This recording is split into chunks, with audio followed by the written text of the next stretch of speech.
शहर का सबसे आलीशान 5 सितारा होटल, जहां हर कोने से रईसी और रुतबा झलकता था, सुबह के ठीक 11 बजे एक अनोखे दृश्य का गवाह बना। एक बुजुर्ग साधारण कपड़ों में, हाथ में पुराना सा झोला और लकड़ी की छड़ी लिए, धीमे कदमों से होटल के मुख्य द्वार की ओर बढ़ रहे थे। उनके चेहरे पर शांति थी, आंखों में गहराई और चाल में एक अजीब सा ठहराव। उनका नाम था गंगा प्रसाद। जैसे ही वे गेट पर पहुंचे, गार्ड के माथे पर शिकन पड़ गई। उसने आगे बढ़कर रास्ता रोका और कड़क आवाज में बोला, बाबा, आप यहाँ कहाँ चले आए?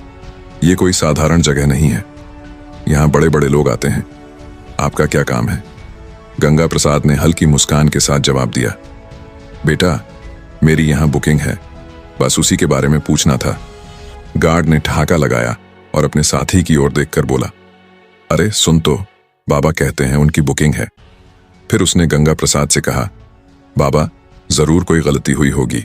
यह होटल बहुत महंगा है। यहाँ आम आदमी का क्या काम? शायद आपको गलत पता मिला है।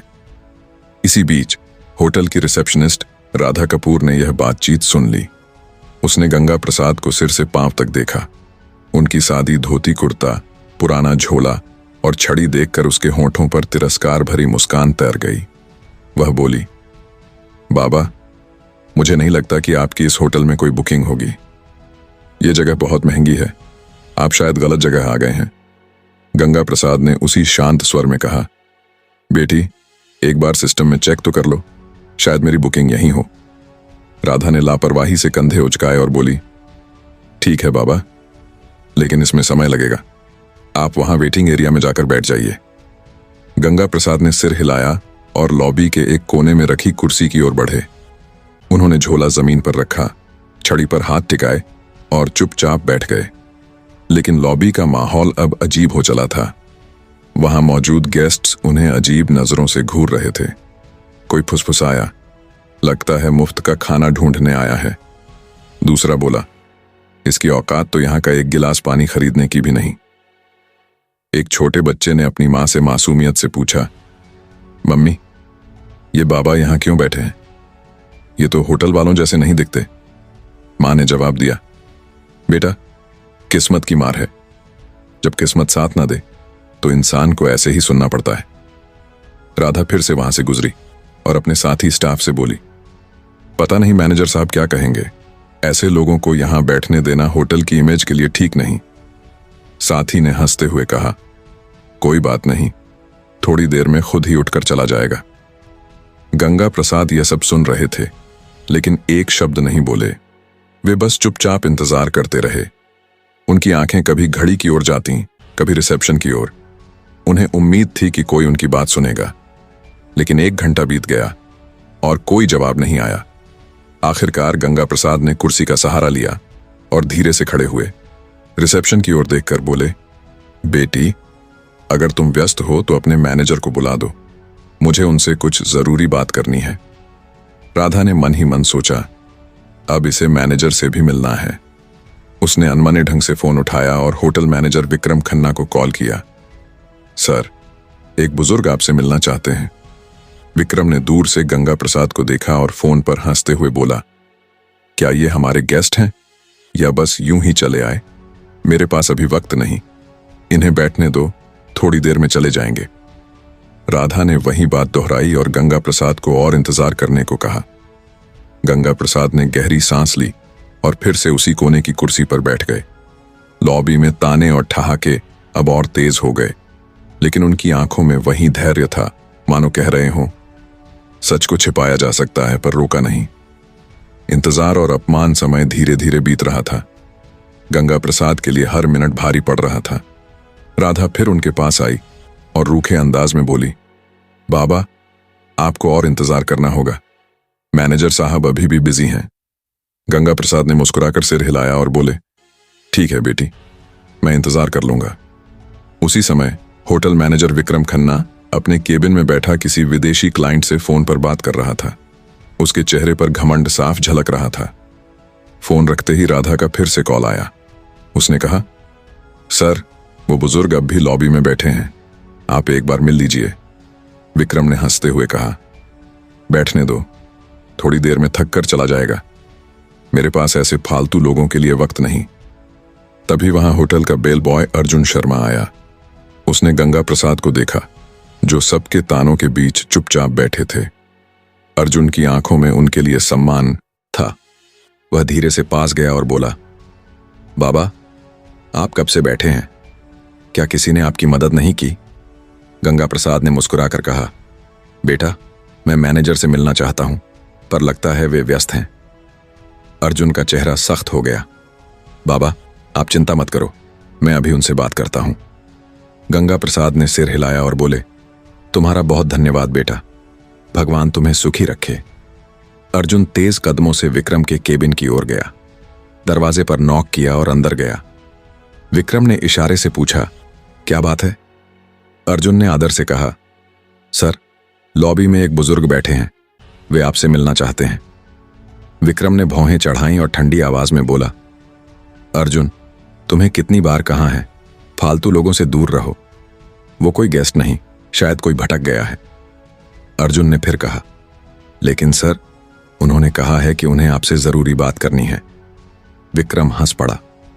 जरूरी बात? अर्जुन, तुम्हें अंदाजा है यहां कितने करोड़ का कारोबार होता है, और तुम मुझे किसी बाबा से मिलवाना चाहते हो? उसने सख्ती से कहा, अपना काम करो, यह मामला तुम्हारे बस का नहीं। अर्जुन ने सिर झुकाया और बाहर चला आया। लॉबी में लौटते ही उसने गंगा प्रसाद की ओर देखा। उनकी आंखों में अब भी धैर्य था। अर्जुन उनके पास बैठा और बोला, बाबा, मैंने कोशिश की, पर मैनेजर साहब अभी नहीं मिलना चाहते। गंगा प्रसाद ने उसके कंधे पर हाथ रखा और बोले, कोई बात नहीं बेटा, तुमने कोशिश की, यही मेरे लिए बहुत है। अर्जुन की आंखें नम हो गईं। उसे लगा कि यह बुजुर्ग कोई साधारण इंसान नहीं। उनकी सादगी में कुछ खास था। लॉबी का माहौल अब और भारी हो गया। ताने, ठहाके और गंगा प्रसाद की खामोशी एक अजीब तस्वीर बना रहे थे। सच्चाई का खुलासा करीब 2 घंटे बीत चुके थे। गंगा प्रसाद अब और चुप नहीं रह सके। उन्होंने छड़ी उठाई, झोला कंधे पर टांगा और रिसेप्शन की ओर बढ़े। लॉबी में लोग फिर ताने कसने लगे। देखो बाबा, अब मैनेजर से भिड़ने जा रहे हैं। राधा ने झुंझलाकर कहा, बाबा, कहाँ ना, इंतजार कीजिए, मैनेजर बिजी हैं।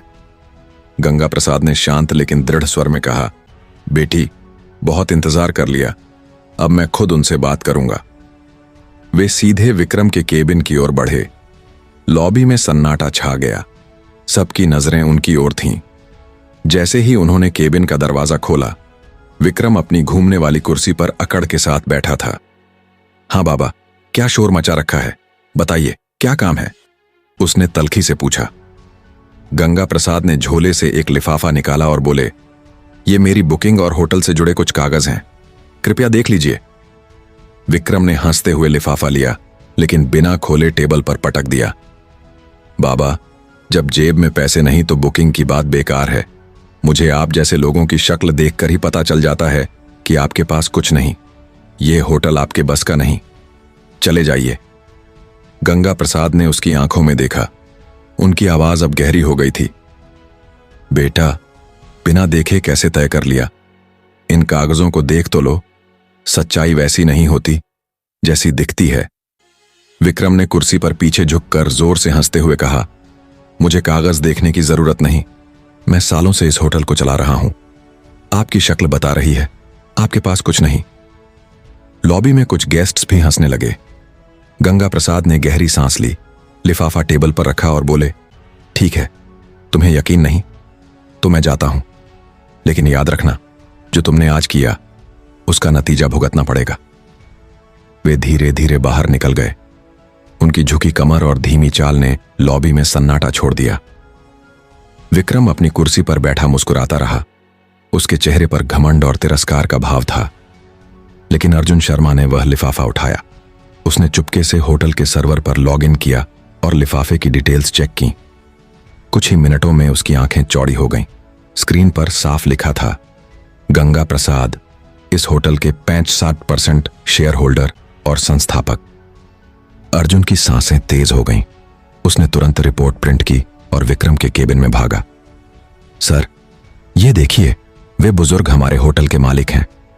विक्रम ने फोन रखा और भौहें चढ़ाकर बोला, अर्जुन, कितनी बार कहा, मुझे ऐसी बकवास में दिलचस्पी नहीं। अर्जुन ने फिर कहा, लेकिन सर, यह साफ बताता है कि गंगा प्रसाद इस होटल के मालिक हैं। विक्रम ने गुस्से में रिपोर्ट को बिना पढ़े धकेल दिया। मुझे ये फालतू बातें नहीं चाहिए। यह होटल मेरी मैनेजमेंट से चलता है, किसी बाबा की दान दक्षिणा से नहीं। अर्जुन निराश लौट आया। उसे गंगा प्रसाद की आंखों का धैर्य याद आया। वह जान गया कि यह मामला अब सिर्फ होटल का नहीं, इंसानियत का था। अगला दिन सच्चाई का आलम। अगली सुबह होटल में हलचल थी। स्टाफ में फुसफुसाहट थी कि कल के बुजुर्ग कोई साधारण इंसान नहीं। कोई बोला, सुना है वे होटल के बड़े शेयर होल्डर हैं। किसी को यकीन नहीं हुआ। ठीक 10:30 बजे गंगा प्रसाद फिर होटल में दाखिल हुए। इस बार उनके साथ एक सूट बूट में सजा अधिकारी था, जिसके हाथ में काला ब्रीफ केस था। उनकी चाल में अब शांति के साथ साथ अधिकार भी था। लॉबी में सन्नाटा छा गया। कल जिन्हें सबने तुच्छ समझा, आज वे किसी सम्राट की तरह खड़े थे। गंगा प्रसाद ने रिसेप्शन पर कहा, मैनेजर को बुलाओ। उनकी आवाज में अब नरमी नहीं, बल्कि आदेश की कठोरता थी। विक्रम बाहर आया, चेहरे पर बनावटी मुस्कान लिए। जी बाबा, फिर आ गए। गंगा प्रसाद ने उसकी आंखों में देखकर कहा, विक्रम खन्ना, मैंने कल कहा था कर्मों का फल मिलेगा। आज वह दिन है। अधिकारी ने ब्रीफकेस खोला और मोटी फाइल टेबल पर रखी। ये दस्तावेज साबित करते हैं कि गंगा प्रसाद इस होटल के 65% मालिक हैं। लॉबी में सन्नाटा छा गया। राधा के हाथ कांपने लगे। गेस्ट्स एक दूसरे को देखकर फुसफुसाए, यह तो सच में मालिक हैं। विक्रम सकपकाया, लेकिन अहंकार में बोला, आप मुझे हटाने वाले कौन? गंगा प्रसाद गरजे, यह होटल मैंने बनाया, इसकी नींव मेरी मेहनत से रखी गई। तुम्हारी जगह अब अर्जुन शर्मा लेगा। तुम्हें फील्ड का काम दिया जाएगा। उन्होंने अर्जुन को बुलाया और उसके कंधे पर हाथ रखकर कहा, बेटा, तुमने इंसानियत दिखाई, यही असली काबिलियत है। तुम अब मैनेजर हो। अर्जुन की आंखें नम हो गईं। साहब, मैंने तो बस इंसानियत निभाई। गंगा प्रसाद ने राधा की ओर देखा। उनकी नजर से राधा कांप गई। राधा, तुम्हारी गलती पहली है, इसलिए माफ कर रहा हूं, लेकिन याद रखना, किसी को कपड़ों से मत आंकना। फिर उन्होंने लॉबी की ओर मुखातिब होकर कहा, यह होटल सिर्फ अमीरों का नहीं, यहां इंसानियत ही पहचान होगी। जो अमीर गरीब का फर्क करेगा वह यहां नहीं टिकेगा। लॉबी में तालियां गूंज उठीं। गंगा प्रसाद अधिकारी के साथ बाहर निकल गए। पीछे स्टाफ और गेस्ट्स उनकी सादगी और ताकत को नमन करते रहे। सबक और बदलाव। उस दिन के बाद होटल का माहौल बदल गया। स्टाफ हर गेस्ट के साथ सम्मान से पेश आने लगा। लोग कहते, गंगा प्रसाद ने न सिर्फ होटल बनाया, बल्कि इंसानियत की नींव रखी। उनकी आखिरी बात गूंजती रही, असली अमीरी पैसे में नहीं, सोच में होती है।